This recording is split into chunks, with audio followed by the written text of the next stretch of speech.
la ciencia.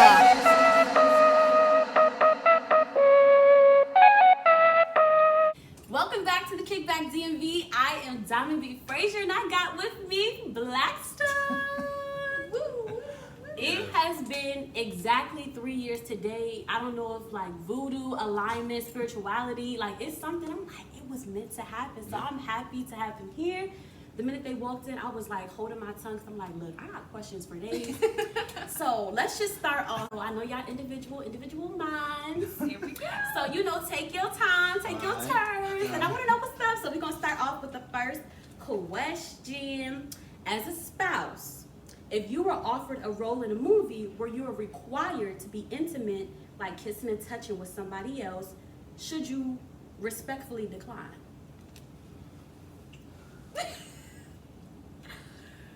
This is the married creatives. That's what I'm saying. I mean, okay, so are we saying like what will we do? Yes, y'all personally. Okay. For me, I would respectfully decline. For you, I would decline. And why is that? It's acting. My relationship with my body, like my personal relationship with it, I think of it that it is only for me and for him. Okay. That about it. So that's me. I'm for other relationships, cool, do your thing, but that's just for my body. That's a good take on it, because normally people say, it's a jealousy thing, or I don't want to make them upset, but it's like, nah, this is what I got going on. Okay, so what about you? I would respectfully decline it, simply because,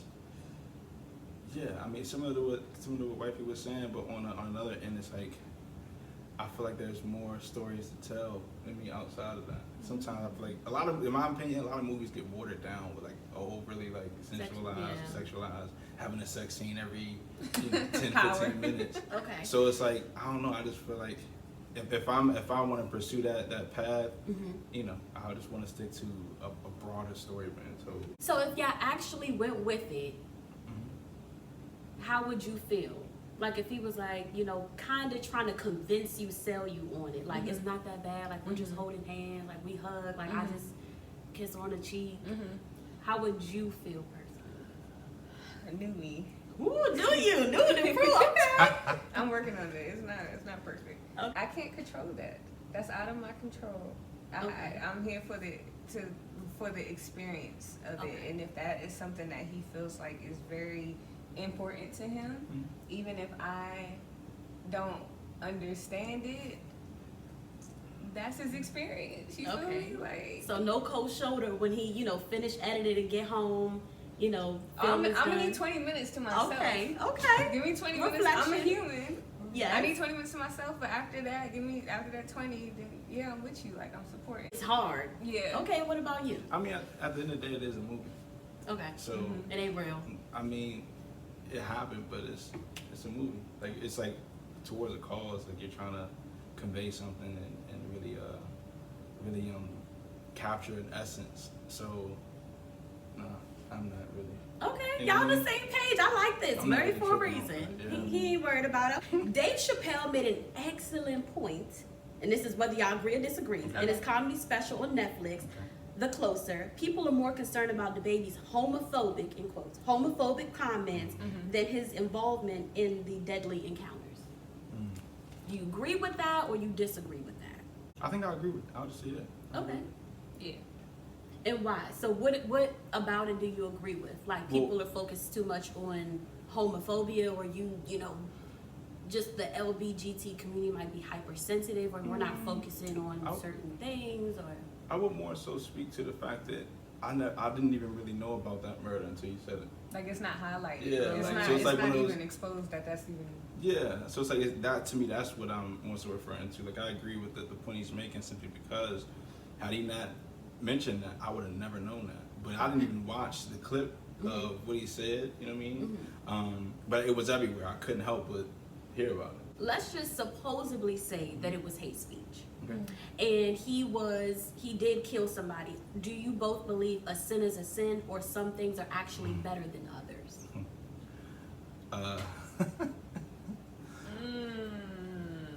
I feel like certain things, there definitely are degrees.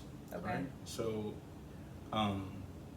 this is what he said. This is what he's thinking at that particular time. New information can give a person new perspective. Okay. But if you want to compare that to someone taking someone's life, of course, there's context that we don't know about, right? Okay. However, that in and of itself, without the context, just rings louder than you saying, "Oh, you said something that offended someone," because he was the spokesperson for the group. So let's take the baby out of it in just general situation. Do you feel like breaking someone's spirit is less of a sin than killing someone physically, like their body physically dying? Or is it the same? You're walking around but your spirit is killed. Or you're just dead and your spirit lives on, but us on earth don't get to visually experience you anymore. That's a good philosophical question. But if you I gotta be honest, nah, I think if you physically kill someone, they're not here no more. So is that worse? I believe it is. Okay, what about you? Oh wow. Because this is the month of mental health. So somebody going through depression, they don't want to get up, they don't want to eat, they're not living, they're literally just here, just they're zombies. being. Is that the same? Is that worse? I think everybody's definition of sin, we have to start there. Like, it's perspectives to that. Like, when you just said like it's one better than the other, it's like, well, what is your perspective of sin, and what is the weight of sin to you? Is it heavier to kill somebody when they're no longer here and they don't even have a chance to have a spiritual experience on earth because they're gone? Then yes, that is heavy, but let's not exempt that mentally and spiritually killing somebody on earth while they're still here is bad. But all I'm saying is that I'm not gonna act like if somebody is not, are no longer here on earth, that's not a big deal. That is a big deal. Okay. So before I continue on to the next question, yes. Before I continue on to the next question, I have to know, are you too afraid of cancel culture? Do you feel like when you come on screen to do interviews or written interviews, or if it's in a magazine, you have to be politically correct because you're afraid to offend anybody, or do you live in your truth? I mean, I'm gonna stand on it. For me, I mean, again, I think there is like these gotcha moments in culture. To me, is like what kills the natural flow of conversation, the natural dialogue, because there's no dialogue in gotcha moments. Right. But I'm gonna stand on what I stand on. Like, and the context should be provided, perspective should be shared, but what you believe is what you believe, and you should be willing to stand on it. You're a little bit nervous. I'm a bit nervous sometimes. I respect it. So it's like because I know two things. I know that it's like I don't like doing interviews with everybody because of that got you moment. I feel like that's what you on, so it doesn't even make me want to do interviews, you know, because I know that I'm only going to speak with truth. Correct. So it's not that I don't want to speak with truth, it's just that I don't know people's intention behind that. Sometimes my answers come 30 minutes after I left the interview. Girl, who you telling? No, I think it might be a female thing. It's like, hold on, I should have said what I really meant was. Exactly. So sometimes it'll be like, damn, well, my intent may be misconstrued on camera, and for that, it can be hard for me to be like, well, I want somebody to misquote what I was thinking, and it's like, I have to work on that judgment part of like, I knew what I knew then, and I can't take it back. So. Right. Do not judge them. We all are entitled to our opinion, perspective, ideas. That's what makes the world go around. It's fun. Like, social media has its, up and down. But it's cool to open up conversations. So, your opinion, that's just how you feel. That's just how you see things based off of your life, your experience, what you read. So, they just chatting it up. And I'm just here to mediate. Okay. You cannot genuinely be a follower of Christ and vote or support for political parties. How you be coming up with these questions? Girl, well, let me tell you, my grandma's a Jehovah's Witness. Okay. And so, they don't celebrate any holidays at all because of the pagan origin. They don't, vote for a presidency. They're not into politics. They don't worry about any of that because of their belief in their idea. Yeah. But there are Christian churchgoers that still, vote for Obama or, Trump or whoever. So I just want to know, like, how do y'all view that? Disagree. Yeah, I'm gonna disagree with that. And why do you feel like it's okay? Like you're living in a society where those decisions can have somewhat of an impact. If you're voting in general, I have my own perspective on voting, but however, I do believe that there is some impact, especially in local elections and so on and so forth. You did disagree. I disagree. Okay. If spirit is connected to your religion, but body and mind have to do with you being here on earth, then I wouldn't be upset at you for wanting to be involved into your political, like you said, local or whatever, that shapes how you get to experience your time here on earth. That's a fact. I actually don't ever share my opinion, but I agree with them. And I didn't at first because I did feel like you can't look at God or Christ like as a ruler, but you're relying on someone else. But we are here on earth. And so unfortunately there's someone ruling the US, our counties and stuff like that. So of course, above all, but we're here. So we have to, I don't vote. I know I'm a man. Everybody mad. I don't vote. But I'm just saying, I don't be the one complaining. Oh my God, I ain't got nothing to do with nothing. Okay, all right. The only way for blacks to succeed in this country is to go back to segregation. Do you agree or you disagree? Wow. I'm gonna disagree. Disagree. Okay. Because you really got to think about how times were when we were forced to all work together.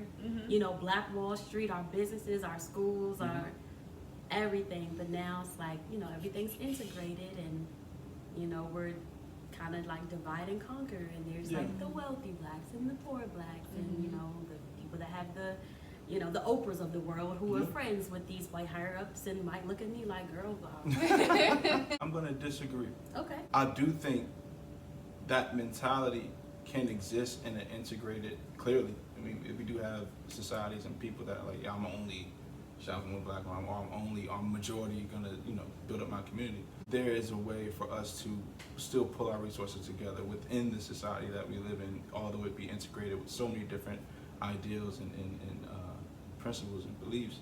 I still do think there's a way for us to really maximize the income that we're all making. We're making more money as black individuals, at least in PG County, than some of our grandparents and great-grandparents ever were able to see. So yes, I'll agree with y'all that it is possible we have the option.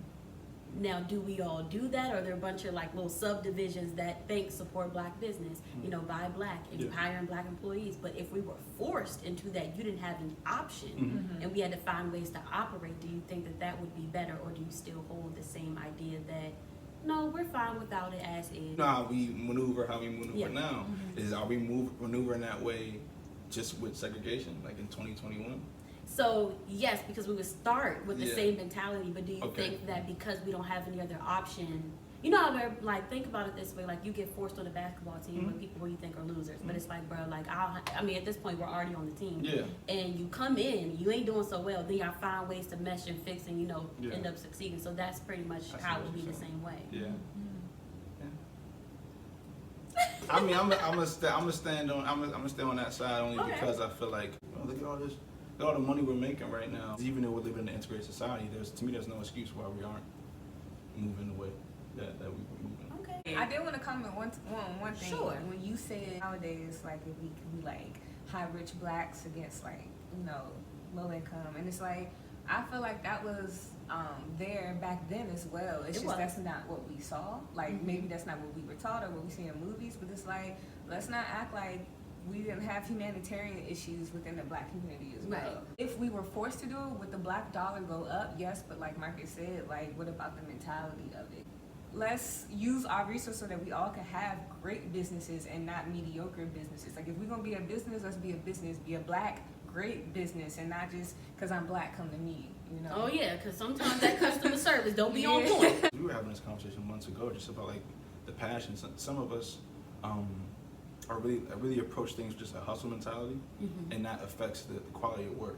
Yes. Like you can tell when someone loves something, and it shows in the work, and you can also tell when someone's just trying to hustle, and when they're in the way, you know what I mean? Like it's like you're not hiring somebody who's passionate, you're in the way because you have this hustle, and your business is just not it's not going anywhere Right. because you're not really even connected to it. You're connected to the dollar that may dollar. come from it or the idea of what can come from it, but you're not really connected to it. So I think that's another layer that I see in our society amongst Black people in this time. We need to slow up on the gay representation in the media, and that's TV and film. Our children are being introduced to an ungodly way of living. You agree or you disagree? Because it's everywhere. I don't know if they feel forced that they have to include this in there. Like, everybody got to be seen. Like a token. Right. Gotcha. Yeah, you know, like we were. R. Yeah. I disagree. Okay. So you don't think we need to slow up? It is a like kind of a layered And statement. let me preference just because I don't watch a lot of TV, so the shows I'm seeing, granted, it you know we are seeing more of that, but I don't the kids shows and stuff like that. I don't have a reference for, but I will say, let me go back. I agree. If it's in kids shows and certain things of that nature, then yeah, I agree. It does need to kind of slow up because I don't recall a time. I just remember being a kid and my parents were still like sheltering me from certain things. We couldn't watch certain things. If there was any like implication of adulting going on in that cartoon, we couldn't watch it. I couldn't watch it. I ain't gonna say we. I couldn't watch it. So You know how what I do mean? you speak to the people that say, because I got a little backlash, I got blocked, all that, Ooh. where people feel like you are born gay. So it's like, if I'm born this way as a kid, why can't I see that on TV? Why should I be sheltered from something that I feel like I was born into? If you feel like you were born gay, then cool. I don't think there's nothing wrong with that. I think the issue is like what Marcus just said. When you're talking about a kid show, whether you feel like you was born gay or straight, there are not sexual Activities, like things going implications. on. It's very neutral. It doesn't. When you look at a kid show, you don't say, "Well, I wonder if they like husband and wife, or is it wife and wife or husband and husband?" You take that out. It's nothing against gay people. It's nothing against anybody. It's literally simplifying it and saying, let's focus on ABCs and not what you into. Based off the answer, it sounds like the only way you can truly determine if a person's sexuality is if they are in some sort of sexual nature. So to avoid this, you wouldn't be doing anything sexual. You would just be being. Essentially. Okay. I mean, that's my thought. It might have been Frozen. The first one, I'm not going to ramble. They did not have any kissing. They didn't have any of that. Like it was nothing. It was literally the plot. And you still loved what was happening, but nothing in there implied like that she was going to find her Prince Charming or anything like that, or whoever. So it was like, and it was a great movie. So it's like, I think it's possible to just take out the sexuality, period, you know? All right, the next one, sex should wait until marriage. There is no need to test drive. Disagree. I mean, disagree. Okay. So y'all feel like there's no need to wait until marriage. I can't say that. Well, why do y'all personally disagree? You wait until you're married and you build a foundation based off of this person and you love them, another attraction, then you can kind of like work on bettering things if it's not the best or not what you thought it was going to be. Right. People are going to connect. Okay. And to me, sex is a part of connecting with someone. I do believe people should use like their discretion and their discernment. I don't necessarily believe it should be reserved for marriage. So it's just human connection. It's less of it being the sacred thing that should wait until you legalize your union, and this is just between you two. Like, it's okay to experience other people if those people are in those phases of your life. Yeah, I'm not necessarily advocating for just wilding out, but I am saying like, yo, you use your discernment. If you're with somebody and you're exclusive with this person, or y'all have the connection that y'all have, I don't see that should be off the table until marriage. Okay. And I know this sounds like a contradiction, right? Like, for my personal experience, would I have waited until I got married? Yes. I wish I did wait.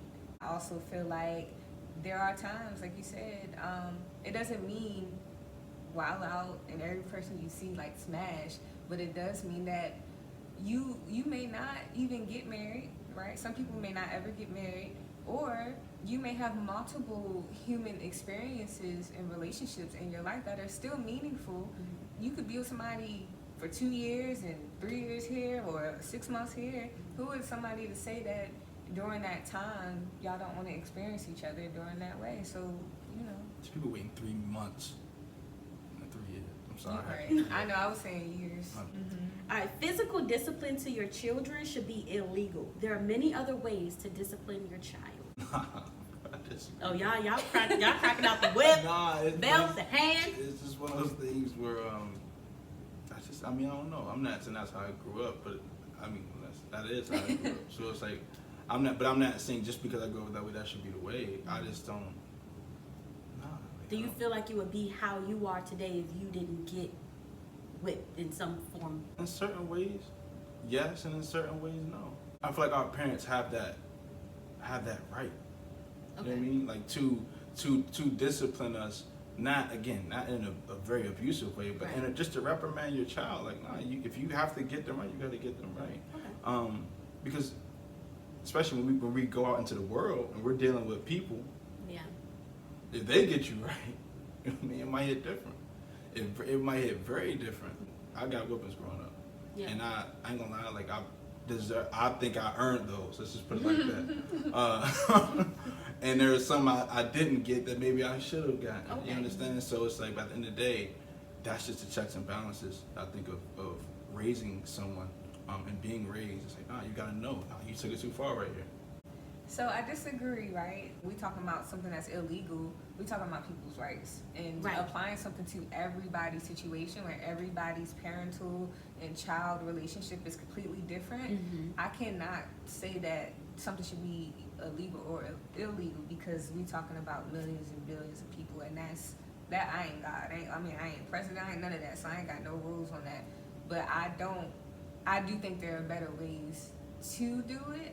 But I had the experience too of getting whooped, and some of them drinks I'm like, it wasn't even that serious. You kind of traumatized me because you whipped me. You feel me? So personally, like, I don't think I would hit my kid. Mhm. I feel like I would just have to do the work on figuring out how to control my emotions and how to find discipline to them, you know, without using my hands or belt. The controlling your emotions was very essential because sometimes you might be having a bad day, and like you said, it didn't cause for that type of whooping. That could have just been punished, not watch TV like for what I did. So I think the crime, the punishment should depend on the crime. Yeah, of course. In order for a woman to become mainstream in the industry, she has to be who every woman wants to be and who every man wants to be with. And that's mainstream media. You agree or you disagree? I disagree, but I do, like, that's easy to get, like, from observing the names of people who have no association or no affiliation with rap, or just with music in general, like the names that jump out, people that just don't even listen to music. You can tell that goes into it, but I disagree with that. Okay. What's mainstream to you? Mainstream is Like, dang, because how I feel we I'm doing? gonna name people that look like. Okay, hold on, that fit the description. My goodness, Beyonce is mainstream. Music industry. Megan Thee Stallion, Sierra. So you talking you have to have like an influence of 1 million plus. That type of mainstream? Or That we type of talking mainstream. You could be I'm not talking about independent? like 100K. Like I'm talking about you performed at BET, VMAs. Like we on your television screen. Like people are talking about you in the house, not on the internet. What was your perspective, right? Especially you being a woman, an artist in the industry, do you ever feel some sort of pressure like, you know, I gotta show a little something? Right, so that's why it's hard for me because I feel like I'm biased because I am woman. So a part of me, my first response was agree. Yeah. Because when we talk about, that's why I said what level of mainstream. Because if you're talking about you can hold your own, you can sell out tours and stuff, but you may not have, people may not know who you are, but Right. you still selling out tours and da-da-da-da. But if we're talking some type of 1 million plus type thing, I do think you do have to have some type of Desirability. yeah. Yeah. I'm not saying you have to, like, it's your choice, but I'm saying that's what To get up there. That's what is popular. It's all I can say. I think that is what is popular. Abortion should remain legal because of the power of choice, but it is still unethical. Agree or disagree? Yeah, I can agree with that. You agree? Okay. Yeah. You think it's unethical. So do what you want, because I'm not going to tell you what to do with your body, but it's not right. Yeah, I can't speak on that. I'm more so agree with the first half as far as like things being a choice. Okay. I do feel like I'm a big person on like what I consider like terms and conditions. I do believe people should know exactly what they're getting into, the good and the bad that comes with that. But at the end of the day, you still have the choice. Do I believe it's unethical? In ways, yes. Okay. Especially like, of course, there's these gray areas. There's not a lot of gray areas in my opinion, but there are gray areas where we can go down those paths and have those like slippery slope conversations. But I do believe, for the sake of like, almost hitting a reset button because you want to do A, but you don't want the responsibility that comes with doing A. Yeah. If that mentality to me is just a young minded mentality. And you say you don't have an opinion. That's just. I mean, he just explained it. I was about to say I can't say if it's unethical. I agree with the first part that it should be legal. So why don't you feel like it's unethical? Well, or that you don't know? That's what I was saying. Like I was about to. He explained it. Like I feel like, of course, the areas of like rape or abuse and things like that. That no, it's not unethical because that's something that was forced upon you. Okay. Right, but like you said, if you with a dude and y'all playing V pills every 2 weeks, you know what I'm saying, or you get an abortion every month because you don't want to have protection and you also don't want to take responsibility of the kids, so you just, yeah, you know what I'm saying. Then to me it's like, all right, that's unethical. Okay, You know what I'm okay, we got an answer. Yeah. All right, look, this was so fun chatting with them. I hope that you learned more about their perspective and their ideas. They're really open-minded, very dope, creative, married people. Go ahead, cancel us. No! Never. I won't let that happen. Not on my watch. You say something It slick, is I what got it is, you. though, It's man. coming. It's coming. You But know, can we? I'm sorry, No, I didn't mean to jump go in, but like, ahead. can we dig into that? Go ahead. Don't cancel thing? let's do it. I just think it's. I say think go it's ahead funny. and cancel us. Oh, you said go ahead. I said go ahead and cancel us. The funny thing about cancel culture to me is eventually like that pendulum swings so rapidly, and at the end of the day, you could very well be the next. Your thought pattern could be the next thought pattern that's getting canceled. And I think that's so strange. Now, I think it also cripples conversation because how can you have real, honest dialogue if one person says one thing that I they don't like truly it. believe, or that they're even just exploring the thought of, like, man, let me say this out loud and see it. Like, do I really feel this way? Right. You can't even explore your thoughts in conversation anymore because of these things. It's like these pseudo like think pieces that are. I'm not about to. No, you said I'm it. just saying, man, You it's said just it. annoying. You know what I mean? It is. Because how do you expect to have real conversation with anybody? Then you gotta give a ingenuine apology. I'm sorry. I'm sorry. For my thoughts. I'll educate myself. No, you said what you said because that's what you felt. At that And time, even or if- you can even if change. you You can did. change your mind. Yeah. Fair enough. Like I said, new information creates new perspective. So even if you do have a conversation with someone else, and then, oh damn, I didn't think of it like that, and then you come back and say, oh, you know what? New information. Yeah. I think this way, or I have this caveat. You know what I mean? This new perspective on this same topic. But we can't even get there. You know what I'm Right. saying? We can't even. And again, I'm sorry, I was about to cuss. My bad. No, do your If, thing. if people are saying like, yo, I taking new information, I still feel how I feel. I just feel like perspective should be respected. Right. You know what I mean? Everybody doesn't have to agree. So why are we trying to create this society where everybody agrees? Like, Yeah. nobody likes everything. You don't even, you know what I'm saying? You don't like every piece of food that has come your way. You don't like every person that's come your way. You don't like every job you've done. So to say that we want to be in a society or in a place where we want to evolve, but you choose not to get other perspective, then you always stay the same, and you remove the ability to allow people to be human. And I think that's where we are. We're at a society where everything is becoming robots. How many artists we know, you don't hear interviews from them because They already know. Y'all don't want to hear what I have to say. You want to hear what you think. Yeah, it's somebody else's voice. So- That's exactly what it is. I really do appreciate people that come on this show. Pause, because not everybody. I like y'all and I appreciate the support, but I'm gonna say this. I appreciate when people don't filter themselves and feel like they have to be politically correct. I'm not here to out anybody or whatever. I just like having thought-provoking conversation, like sharing perspectives and ideas. And like they said, like you might do an interview today and feel, you know, how you felt on camera, and then a couple of months later, some new information, you think different. Like it happens. It's okay. Don't beat somebody up because of their opinion. You know, just it's okay. Groupthink ain't in. I don't care what they tell you. It ain't in. It ain't in. Have your own mind. But we're gonna reiterate again. They have a show coming up. October Okay. 24th. It's gonna be fun, man. It's Good gonna be company. fun. 2-4. 2-4. And y'all better be there or be square. Link in their bio. This is BlaqueStone. I'm Donna B. Frazier, and you are tuned into the Kickback DMV.